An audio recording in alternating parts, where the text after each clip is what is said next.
Hey family. Hey family. Money Monday. Money Monday. Money Monday. Woo, woo. Money Monday. Money Monday. It's Money Monday, baby. It is Money Monday. Money Monday. And I'm Reverend Valerie Love. They also call me KAISI. And we're having a conversation about your money today, as we do every Money Monday. And this is really about freedom, okay? So I remember a long time ago, come on in. I remember a long time ago, I used to literally walk around, early years of building my business, Danielle, you loving, how you loving? I remember walking around while I was working my business, you know, building this transformation empire, I guess you could say, right? Hey, love, come on in. Mwah. Oh, family, I love you. Mwah. I love you. It's so good to be in this life. Let's send love to Chadwick Boseman's family. Oh, I had a tear on Saturday, when I heard of the rise of this great soul. Wow. Didn't he give us a legacy? Family? Wow. Didn't he give us a legacy? So, just a moment of silence for this great soul.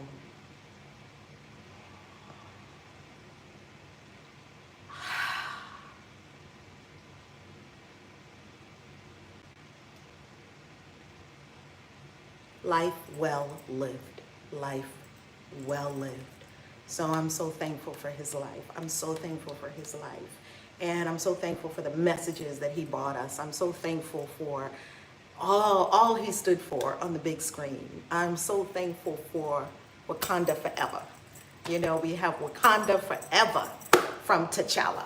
Yes, thank you, T'Challa. Rise to our Father. Job well done, T'Challa. We love T'Challa. Oh my God, we love it. So I'm so thankful. I'm so thankful to be in this life. So every day that I wake up in this life, so I have to start with gratitude. Because every day that I wake up in this life, I realize this life is not promised to you. It's not promised to me, right? It's not promised to our children. It's not promised to the people we love the most. It's not promised. What do we have? We have this moment right here, right now. We have this now moment, and that's all, right? What else do you have? That's why this now moment, we must be all, oh my goodness, didn't he do all that amazing work with cancer? Wow. In between surgeries, in between chemo, he was doing his thing. You know, you don't know the secret battles people are fighting. You do not know. Oh, thank you. Thank you so much. You don't know the secret battles people are fighting. And they said they were talking about him on the web, like, why is he looking skinny? Wow. You don't know what's going on with people. So how about just be kind? How about just be loving and compassionate? That's all. Wow, I'm so thankful to be in this life. If you're thankful to be in this life, please let us know in the chat. Let's do a Thanksgiving. I'm so thankful to be in this life. Oh my God. Yes, you too, Erica. Me too. I'm so thankful to be in this life. So thankful. Smash up the likes. Smash that like button, baby. Smash that share button. And subscribe. Marlo, you've been saying that all week. I'm so thankful to be in this life, because it's like left and right. Like people just are raising up off the planet. Like you never thought you would see someone like Kobe and his daughter raise up the planet. Like, whoa, like it's getting close to home. Like, woo, Chadwick Boseman, woo. Like it's no respect of person or age or anything. Like we're all going up. One day, ain't none of us getting out of this thing alive. So what does that mean? That means that you need to bring all of it every day. You need to bring all of it every day. And they did that. Kobe bought all of it. I mean, Kobe bought all of it and then some when he was on the court. He was taking no prisoners. He was so all in. Same with Chadwick Boseman. Some people would have got a diagnosis like that and would have laid down in the bed for 4 years. He was like, okay, I'm going to keep it pushing. Okay, do what you have to do to this body temple. I have a destiny. Oh my God. All in. This trying to, tipping around life, trying to figure it out. What am I supposed to do? What's my purpose? Ain't no time for that. Those days are over if they ever existed. Life didn't promise you anything. Life didn't promise you a long, wonderful, healthy, beautiful, fulfilling life all the way to 120, 140 with all your kids around you and all of that and your great-grandkids and great-grandkids. We think that. Life didn't promise you that. Right, Danielle? Life didn't promise us that. Get up and do it now. Yes? Growing and knowing. I love that. Get up and do that now. Right, Kathy? Oh, my God. Grateful for every day. For every person. Oh, just deep gratitude, deep gratitude, deep gratitude. Make every moment a magnificent moment. Stop doing things you hate. You're wasting your vital life force energy. I gave up everything. Everything I didn't like. Oh, I'm not doing this no more. I was never good at doing things I didn't like anyway. I can't do it. Stop going to jobs you hate. Stop being with people you hate. Right? Stop being married to people you hate because the kids. I mean, stop. You don't have time for all that. Move on to your glorious, magnificent, greater now. Move to that. Right? Move to that. Let go of all that other stuff. I think I'm going to retitle this video. I thought I was going to be talking about, books and residual income, and that's all beautiful. It's Money Monday. You know what this message really is about. Live your life. Live your life. What, are you going to wait till tomorrow? You're gonna wait till you retire? I hear people saying bizarre things. They say, well, I have 5 more years at my job. And I had this exact conversation with a government worker. We were sitting at a funeral. We were sitting at a funeral having this conversation. So he and I are talking, and you know me, I'm always the coach, the transformation agent, the teacher. Like that's just me. I can't do anything else, right? Can't do anything else. Well, I'm speaking with him, and he's telling me about how his job is like this. It's like a boulder, energetically. But I gotta take care of my family. He said it like that. Sounded like a prison sentence. I'm looking like, wow. This is fascinating how people so have our minds that we think we have to keep trudging through something we hate just to maintain what? A lifestyle that we've built up. Why do we build up this lifestyle? Because somebody told us to buy this house, get this car, get this wife, have these kids, get this dog. Now, I'm not saying dispense with the wife and the kids and the dog, not at all. What I'm saying is scoop them up and say, hey, let's go camping. Let's get in a camper. Let's take our savings and drive cross country. But no, you got to sit in this big house that's sucking all your money every single, oh, we got to get the plumber. Oh, we got to get a new air conditioning unit. Oh, we got to get the lawn done. Just a big old house. It's a beautiful house. Big old huge house just sucking all your money. So you got to keep working. You got to keep doing something that you don't love. So we're sitting at this funeral and I said to him, well, why are you still there? I thought I was asking the obvious question. Like, you don't want to be there. And he knew what he wanted to be doing.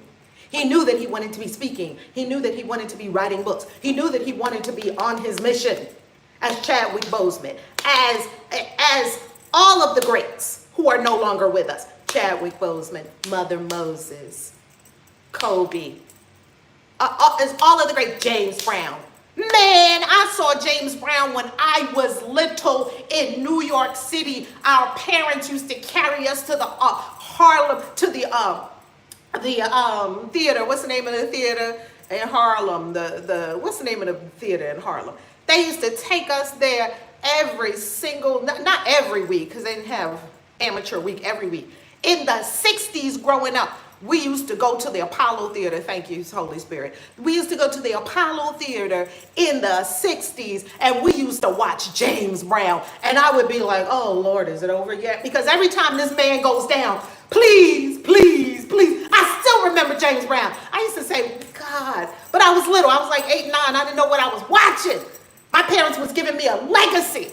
And I'm sitting up there like James Brown. He was the worst. Now, I could do with Diana Ross and all that, because they were cute and they had the wigs. Oh, Supremes. They come to Supremes with the little tight dresses and the big bouffant wigs. Honey love, my baby love, been missing you, miss kissing you. Oh, yeah. Oh, beautiful, beautiful. Here come James Brown. Oh, man, we're going to be here forever. Because James Brown was not leaving the stage, okay? When James Brown came on the stage, I don't know, it seemed like 2 hours to my little 9-10-year-old mind. Here come James Brown. Well, that's I might as well take a nap, but I can't because it's too loud in here. And all these people are going crazy, right? I didn't appreciate it. And every time we thought it was over, James would be down on the floor on one knee, and they would put the cloak over him. It was like a magic act. They would put the coat over. What is this? I didn't understand none of this when I was little. And he would be down on one knee, and we thought it was over. And all the music would be quiet, and the lights would go down, and all of a sudden he would flip off the coat, please, please, please. And the crowd goes wild. Oh, man.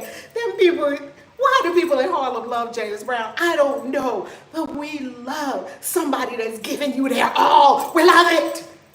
We love it. Why? Probably because we're vicariously living through them because we're not giving life our all. Woo! That's why we see Beyonce come out there, bam, bam, bam, bam, dances, everything, lemonade, bam.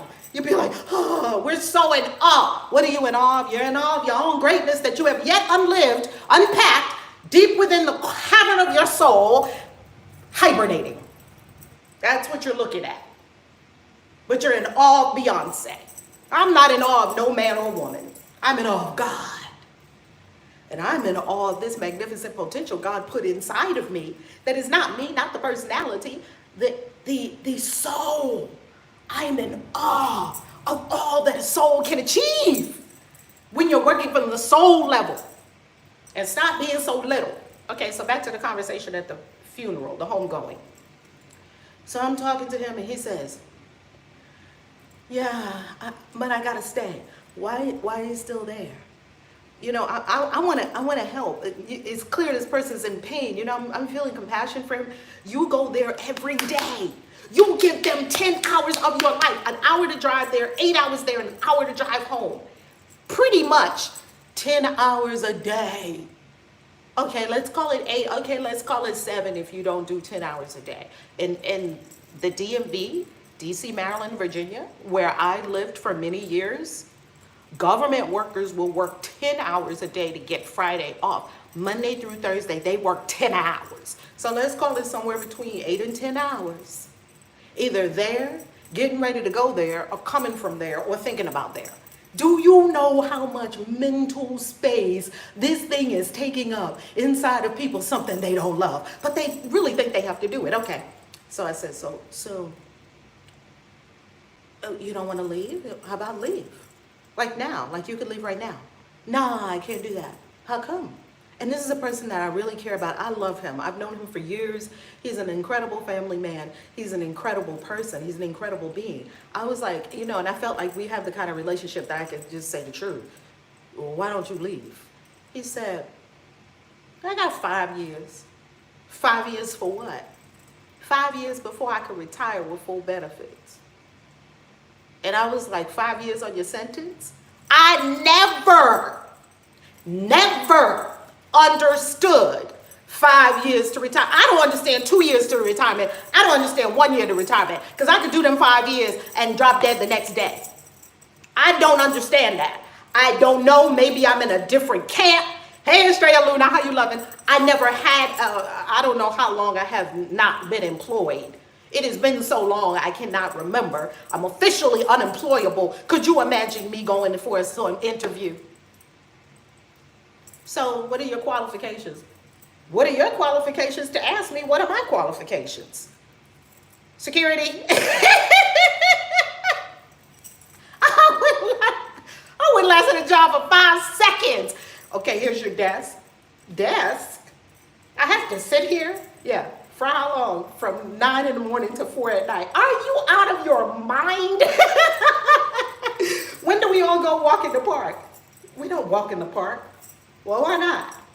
Well, because that's not allowed. Oh, who made these rules up? This is horrible.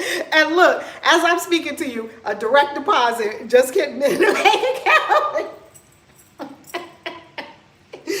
Okay, wait a minute. When do I get out of here? In 30 years? 30 years? Wait a minute, let me get this right. I have to come every day? Every day. Can I have some time off? Yeah, but you have to ask us first. How long can I have off when I want to go somewhere? 2 weeks. What if I want to spend a month in Paris? That's not allowed. How do people do this? I don't know how people do this. It's like your whole soul is just shackled. How do people live with the shackling? This is modern day slavery, people. This is modern day slavery. And you know what? Everybody saw the collective cry that was going on. I'm tired of going to work. Oh, I wish I could work from home. Oh, I don't want to do this. It all manifested. Here you are. You don't have to go there no more. You can stay home. So when I said to him, you can leave. And he said, no, I have 5 more years. And then I said, wow. I realized that the government had totally taken his head. Now, I understand. I don't agree. I understand. I used to be a financial planner. I used to have all of these. I was a financial planner in the DMV. I was licensed in DC, Maryland, Virginia, New York, and California. I understand it. I was a stockbroker. I was all of that. When I was 7 years as financial planner at American Express, I understand CSRS. They're going to give you this amount of your pay, 80% of your high 3. That means your biggest. So these people, these government people, they're running like rats on a treadmill toward the end of their retirement so that they can make the most money they can make because they're going to get 80% of their high 3. That means the high 3, the 3 biggest years of income that you've ever had. Now, let me ask you a question. What is the 3 biggest income? Now, this thing is trippy. This government thing is trippy. They have a grid. Grades and steps. It's unbelievable. They have a big old grid. Step E grade 9, something like that. It's letters and numbers. And this grid tells you how much you're worth. Yeah, that's what it does. It's a grid. It has numbers and letters on it. And this is the government telling you this is how much you are worth to us. Wow. And if you are a grade I, step 5, you are worth more to us than a grade, I don't know, E, step 4. Oh, they got it laid out. And they told you what you are. And they took, how do people go? We are so brainwashed that we go for it. Oh, good. And then they give you steps. You can't just jump from one grade to the next grade. No. There's steps. And steps comes with 50-cent raise. What the hell are you going to do with 50 cents? What the hell are you going to do with a 50 cents raise? Or a $1 raise or a $1.50 raise? What the hell are you going to do with that? Buy some more toilet paper when the next pandemic comes? Because that's how much toilet paper was. You had to buy all the stack of all the toilet paper. That's what you're going to do with it. Your soul is not for any of it. God is not for any of it. God didn't make that up. People made it up, and they use it to enslave other people. People made that up. And we rationalize. Yeah, but I have a house. I have these cars. Let's address that. Your mind is creating your life. Can we all agree on that? Smash up the likes, please, even though I know this is probably an unpopular message and I'm probably stepping on toes and you probably don't like it. Smash up the likes anyway to let YouTube know, right? The algorithm know that there's engagement here and it needs to be shared. Thank you. Love it. Let's have this global conversation because we're about freedom. I'm about your freedom, spiritually, mentally, emotionally, physically, and financially. Okay, let's go to this whole experience of how you set up your life.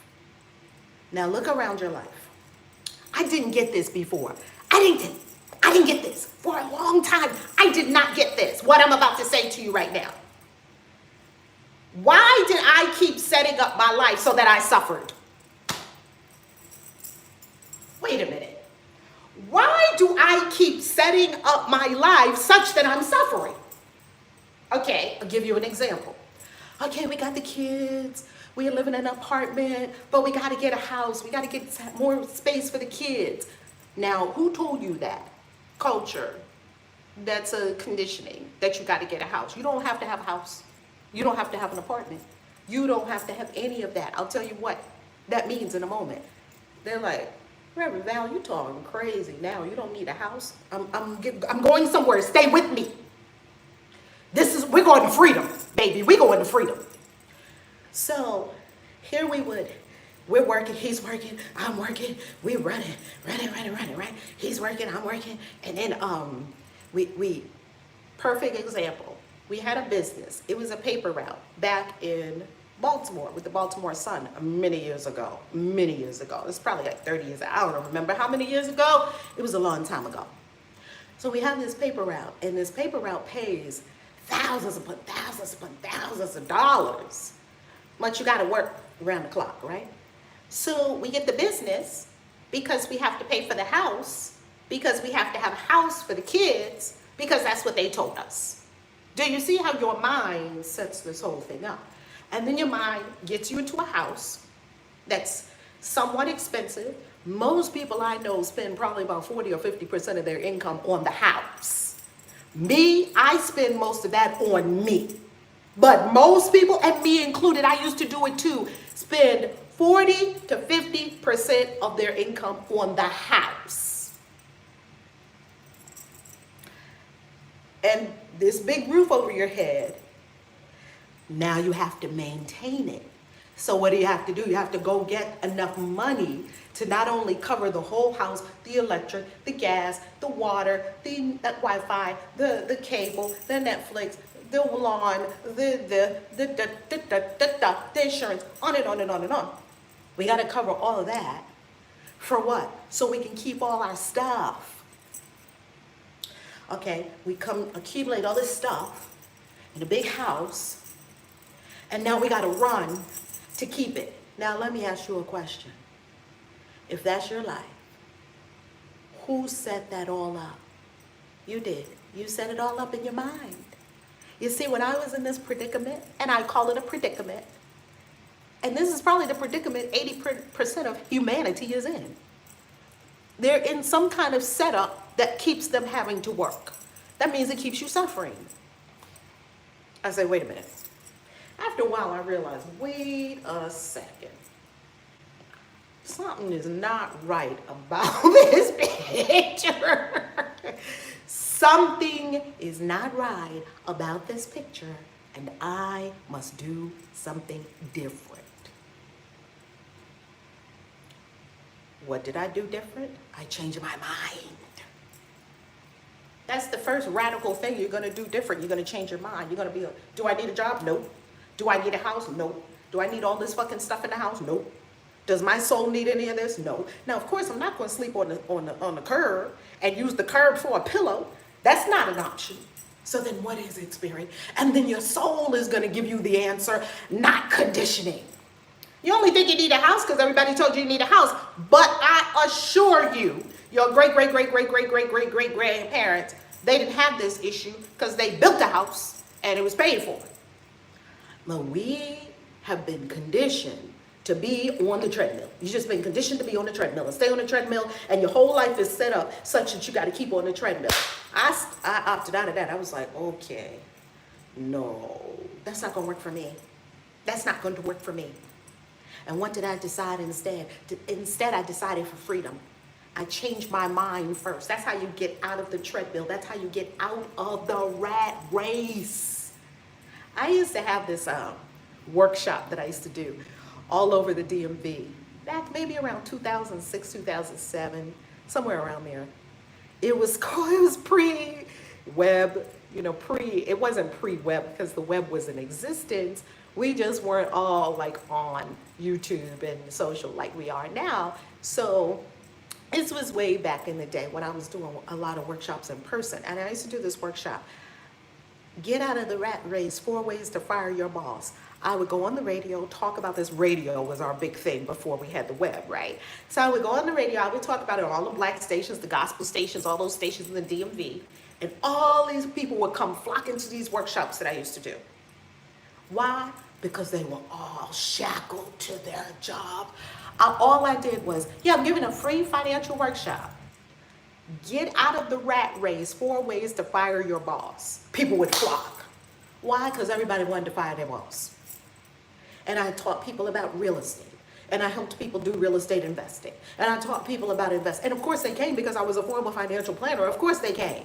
I knew what the hell I was talking about. And I knew that people need to, and I still know what I'm talking about by the grace of God. Thank you, God, very humbly, that I'm on my mission to free people. And you cannot be free in this particular society unless you call the shots with your money.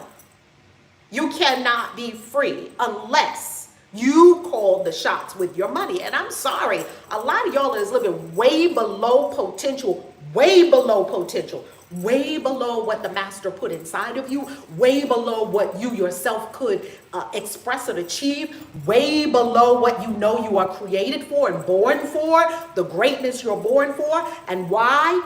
One reason and one reason only. The same thing that does that to me, fear. In one word. That's why you think you got to stay at a job, fear. That's why you think you're not going to be able to feed your family if you didn't have a job, fear.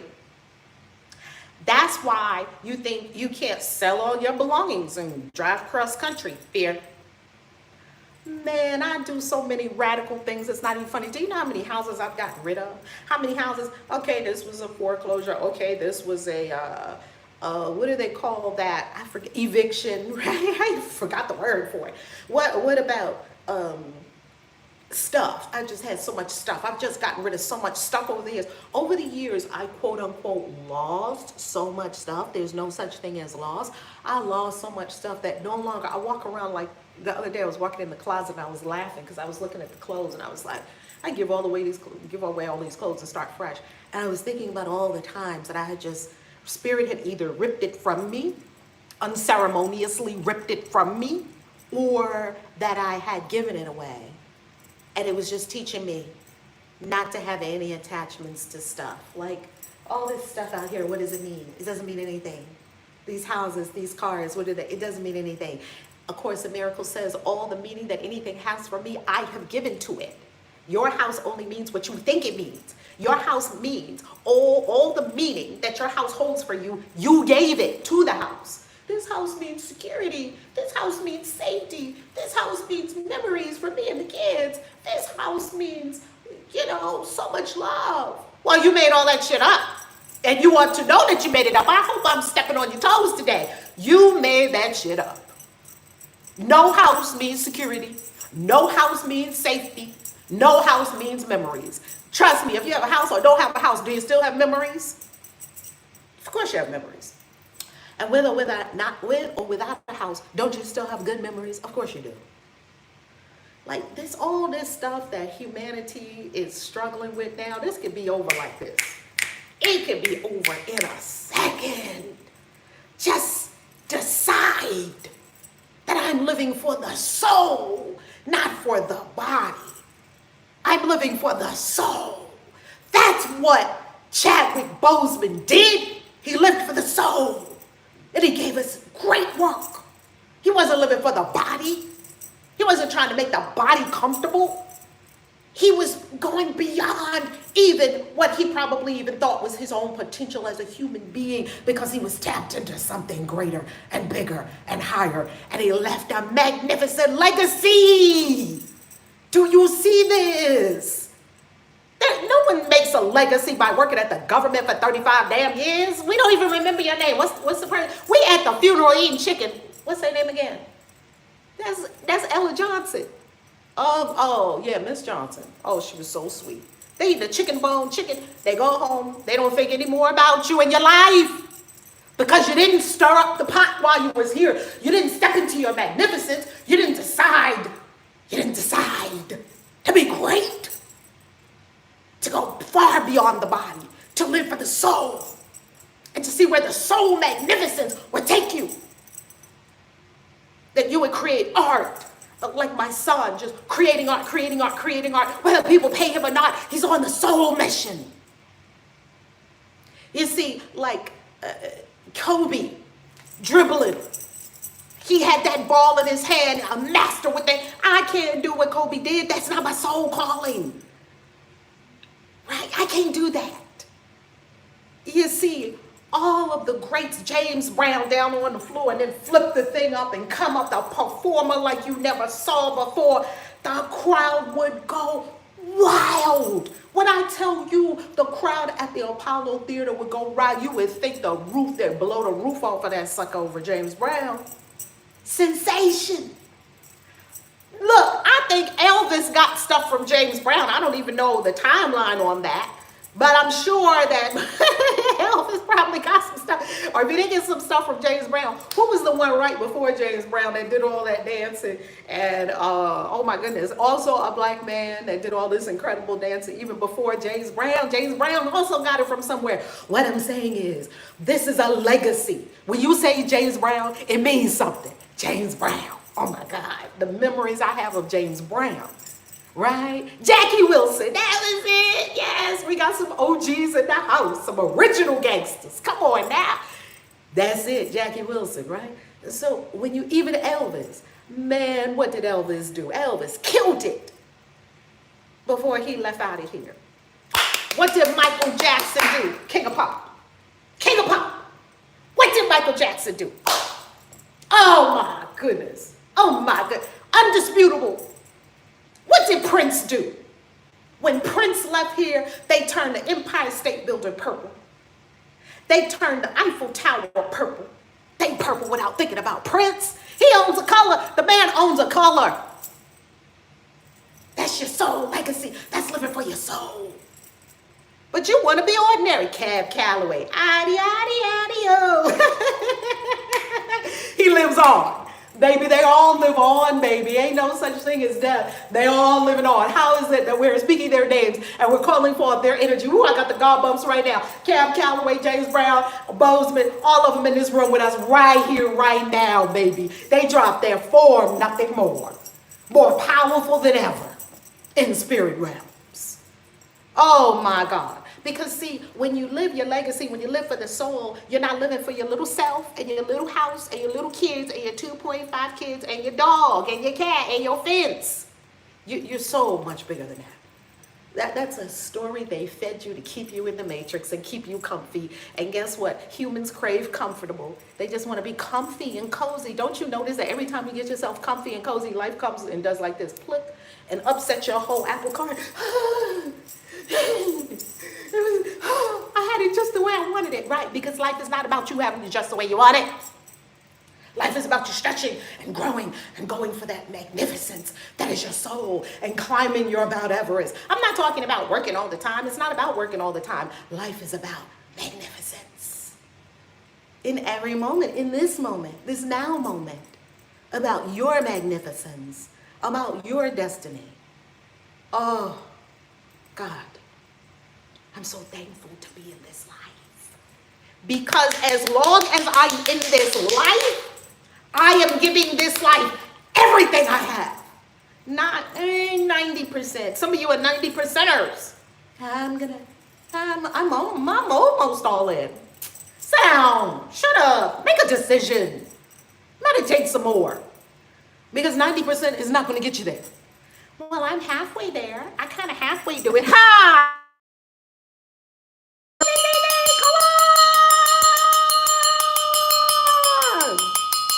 Love it.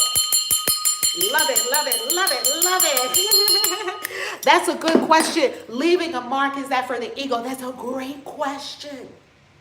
Let's address that question.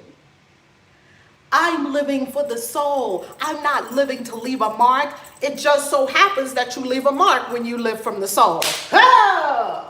Seek ye first the kingdom of heaven, all these other things will be added unto you. That means if I seek first the kingdom of heaven, the money is going to come, the fame is going to come, all of that's going to, it naturally comes.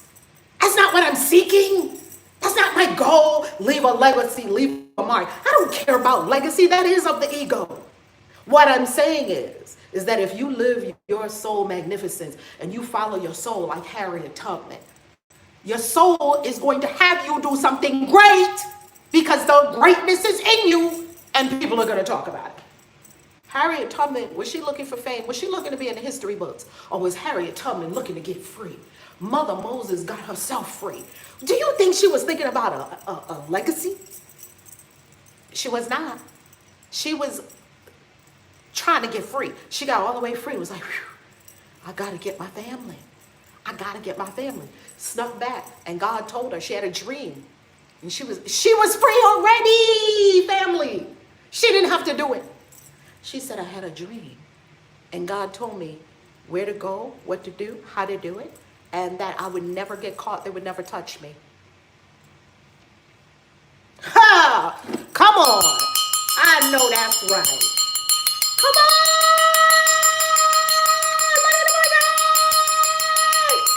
Okay, so here she goes. She goes back. She gets a little bit of her family. She comes back again. I got to go back again. They're like, what? Harriet Tubman probably wasn't thinking about a history book because was that her main concern? No.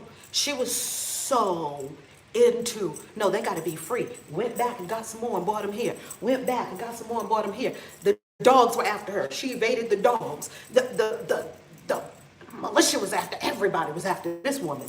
Face on every tree, probably from Pennsylvania down to Florida. Face, if you see, wanted. This woman was wanted in how many states? Stealing our property. Your property? Oh, people are your property? Hello. Money in the morning. Come on, family. So let me ask you a question. Does that sound like she was living for the ego? Or does that sound like she was living from the great vision that God put inside of her? You live from the great vision God put inside of you. People are naturally going to flock. People are naturally going to look. People are naturally going to be benefited. People are naturally going to be in awe of the divine as you like, wow. What do you think Kobe was thinking about being in history books when Kobe was just every morning, 5 o'clock, you in the gym, working out. They said Kobe would be in the gym. He didn't have to be in the gym. Was he thinking, I got to leave a legacy. I got to be in the record books. That doesn't power you forever. That doesn't power you. Do you know how far the ego can power you? That far. The ego does not have the ability to power you to great heights. And I'm telling you, if you live from the soul, even if you have those egoic thoughts, oh, I'm going to be famous. And we all have them. I have them. Oh, I'm going to be famous. Whatever. Okay, that goes out the window because what you have before you. Do you know that I cannot breathe unless I write? Look. I have to tell you something. Do you see this?